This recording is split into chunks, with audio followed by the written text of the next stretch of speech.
അസ്സലാമു അലൈക്കും വറഹ്മത്തുള്ളാഹി. പ്രിയമുള്ളവരെ, പരിശുദ്ധ റമദാൻ പുണ്യങ്ങളുടെ പൂക്കാലം അതിവേഗം നീങ്ങിക്കൊണ്ടിരിക്കുകയാണ്. നമ്മുടെ ജീവിതത്തിൽ വലിയ പ്രതിഫലം ലഭിക്കുന്ന ഒരു മഹത്തായ കാര്യത്തെക്കുറിച്ച് ഓർമ്മപ്പെടുത്താനാണ് ഈ സമയം ഞാൻ ഉപയോഗിക്കുന്നത്.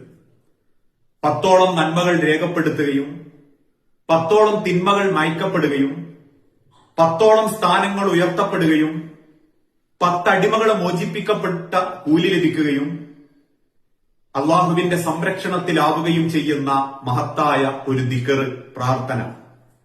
ലാ ഇലാഹ ഇല്ലല്ലാഹു വഹ്ദഹു ലാ ശരീക ലഹു ലഹുൽ മുൽക്കു വലഹുൽ ഹംദു വഹുവ അലാ കുല്ലി ഷൈഇൻ ഖദീർ. ഈ പ്രാർത്ഥന ഒരു ദിവസം 100 തവണ ഒരു വിശ്വാസി ആവർത്തിക്കുകയാണെങ്കിൽ, ചൊല്ലുകയാണെങ്കിൽ ഈ പറഞ്ഞ വലിയ നേട്ടങ്ങളിലേക്കാണ് അള്ളാഹു തആല ആ മനുഷ്യനെ കൊണ്ടുപോകുക. അള്ളാഹുവിന്റെ സംരക്ഷണത്തിലായിരിക്കും എന്നതോടൊപ്പം 10 അടിമകളെ മോചിപ്പിച്ച കൂലിയും 10ഓളം ഉന്നത സ്ഥാനങ്ങളിലേക്ക് അള്ളാഹു നമ്മളെ എത്തിക്കുന്നതും 10 പാപങ്ങൾ പൊറുക്കപ്പെടുകയും 10 നന്മകൾ രേഖപ്പെടുത്തപ്പെടുകയും ചെയ്യുന്ന ഈ പ്രാർത്ഥന ഓരോരുത്തരും അള്ളാഹുവിന്റെ പ്രീതി ആഗ്രഹിച്ച് ചൊല്ലാൻ വേണ്ടി സമയം കണ്ടെത്തുക.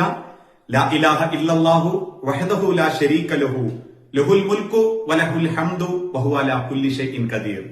അള്ളാഹു ഈ പരിശുദ്ധ റമദാനിനെ ഉപയോഗപ്പെടുത്തുന്ന മുഅ്മിനീങ്ങളിൽ നമ്മളെ എല്ലാവരെയും ഉൾപ്പെടുത്തി അനുഗ്രഹിക്കുമാറാകട്ടെ.